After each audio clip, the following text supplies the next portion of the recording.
नूरजहां ड्रामे की आने वाली एपिसोड्स में आप देखेंगे नूरबानो के कजन को जब से ये बात मालूम होती है कि सुंबुल को उसके शोहर ने किस तरह छोड़कर अपनी पहली मोहब्बत को अपनी जिंदगी में शामिल कर दिया और जरा बार भी सुंबुल के बारे में न सोचा, उसके दिल में सुंबुल के लिए हमदर्दी पैदा होना शुरू हो जाती है। नूरबानो सुंबुल के लिए काफी ज्यादा परेशान थी क्योंकि वो जानती है कि इस तरह वो अकेले जिंदगी नहीं गुजार सकती। वो इस बारे में अपने कजन से बात करते हुए कहती है, सुंबुल भी एक बहुत अच्छी लड़की है, मुझे नहीं अंदाजा था कि उसके साथ इतना बुरा होगा।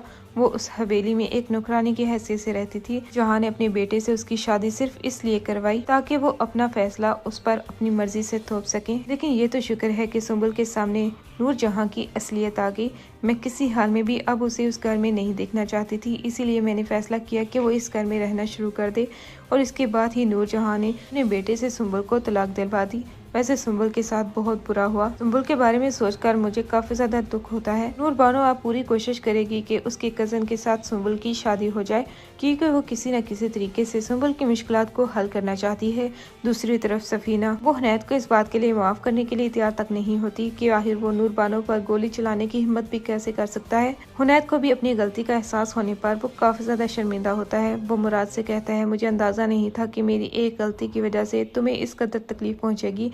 गुस्से में आकर मैं इस कदर इतना बड़ा कदम उठा दूंगा, इस बात का मुझे अंदाजा नहीं था। हुनैद भाई, आपने किसी की जान लेने की कोशिश की है और अब आप मुझसे माफी मांग रहे हैं। मैं आपको जिंदगी भर माफ नहीं करूंगा। बाबा के इस दुनिया से जाने के बाद मैंने आपको एक बाप की तरह का दर्जा दिया था, लेकिन आपने क्या किया, मेरी ही खुशियों को मुझसे छीनने की कोशिश की।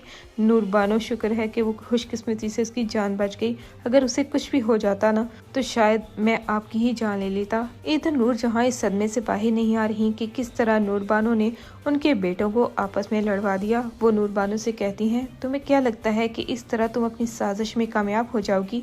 मुख्तियार साहब की बेटी को मैंने अपने घर की बहू बनाकर बहुत बड़ी गलती कर दी। अगर मुझे अंदाजा होता कि तुम भी अपने बाप जैसी निकलोगी तो कभी भी तुम्हारी शादी मुराद से न करवाती। तब नूरबानो कहती है, आपने मुराद से मेरी शादी छुप कर करवाई ताकि आप मेरे पापा को तकलीफ और अजियत पहुंचा सकें। लेकिन कुछ ही अरसे के बाद मैं आपकी असलियत जान गई कि किस तरह आपने धोखे से मुझे मुराद के करीब करने की कोशिश की। ये बात मैं कैसे भूल सकती हूँ कि आपके बेटों ने मेरे पापा को गिरबान से पकड़कर किस तरह जमीन पर घसीटा था, और इसीलिए मैंने इस चीज का बदला लेकर आपके बेटों को आपस में लड़वा दिया। आखिर क्या बुरा किया मैंने? नूरजहां को अपनी असलियत का अंदाजा होता है कि किस तरह अपने हुक्म को वो उस हवेली में हर किसी पर थोपना चाहती थी। लेकिन नूरबानो के उस घर में आने के बाद नूरजहां को अपनी औकात नजर आ गई। माहा भी नूरजहां को कोई भी अहमियत नहीं देती, जिसकी वजह से वो तो काफी ज्यादा परेशान हो जाती हैं। उस हवेली में उनका हुक्म चलता था, हर कोई उनके हुक्म के ताबे था, लेकिन आज वो बिल्कुल अकेली रह गई हैं, सिर्फ और सिर्फ अपने फैसलों की वजह से। आने वाली एपिसोड्स काफी ज्यादा इंटरेस्टिंग होने जा रही हैं।